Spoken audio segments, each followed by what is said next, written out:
সকলকে উদাত্ত আহ্বান জানিয়ে প্রথমে অংশগ্রহণ করার জন্য যারা এসেছেন লাগাতার এখানে অবস্থান করার জন্য অনুরোধ করছি। আপনারা কি চান এই অবস্থান কর্মসূচি লাগাতার চলবে? চান কিনা আমার জুড়ে বলেন, চান কিনা? এক দফা একই দাবি দিতে হবে, দিয়ে দাও। ইনকিলাব জিন্দাবাদ। এর নেতৃত্বে মাইনুদ্দিন স্যারের নেতৃত্বে এখন উদ্বোধন হলো।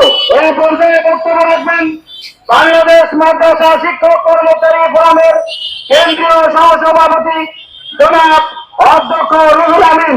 জনাব অধ্যক্ষ রুহুল আমিন সাহেবকে বক্তব্য রাখার জন্য বিনীতভাবে অনুরোধ করছি। আসসালামু আলাইকুম ওয়া রাহমাতুল্লাহ। সম্মানিত সহযোদ্ধাবৃন্দ,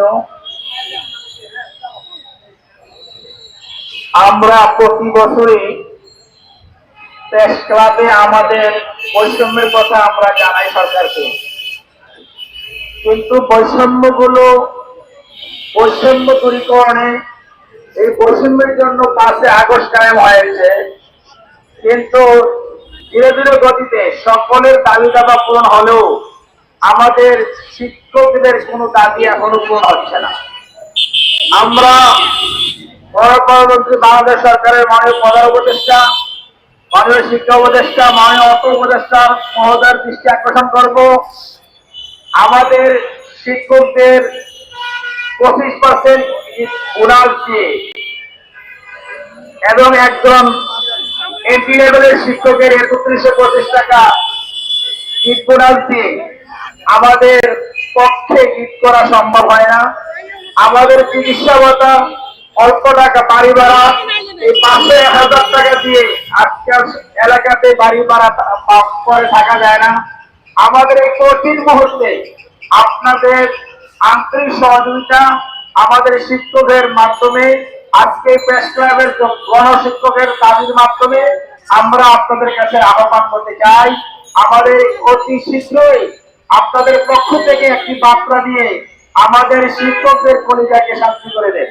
সম্মানিত শিক্ষক মহোদয়, আমরা আজকে থেকে পূর্ব ঘোষিত আজকের এই দিন থেকে আমরা উদ্বোধনীয় দিন হিসাবে শুরু করে যতক্ষণ পর্যন্ত না সরকার আমাদের দাবিগুলো তার প্রতিনিধির মাধ্যমে আশ্বস্ত না করবেন, ততক্ষণ পর্যন্ত আমরা এই মাঠে অবস্থান করবো ইনশাআল্লাহ।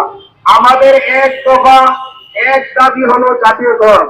সুতরাং একই দেশে দুটি আইন, একটা স্কুলে, সরকারি স্কুলে তারা পূর্ণ বোনাস পাবে, তারা 45% বাড়ি ভাড়া পাবে, আর সেই একই জায়গাতে পাশাপাশি শিক্ষক যারা সরকারের শিক্ষা ক্ষেত্রে প্রায় 90% ভূমিকা পালন করছে আমরা বেসরকারি শিক্ষকরা। সুতরাং এই বেসরকারি শিক্ষকদের দাবি অনতিবিলম্বে যতক্ষণ না পর্যন্ত সরকার আমাদেরকে আশ্বস্ত না করবে ততক্ষণ পর্যন্ত আমরা এই মাঠে থাকবো, এই প্রত্যাশা করে আমি আমার বক্তব্য সংক্ষিপ্ত করছি। আসসালামু আলাইকুম ওয়া রাহমাতুল্লাহ।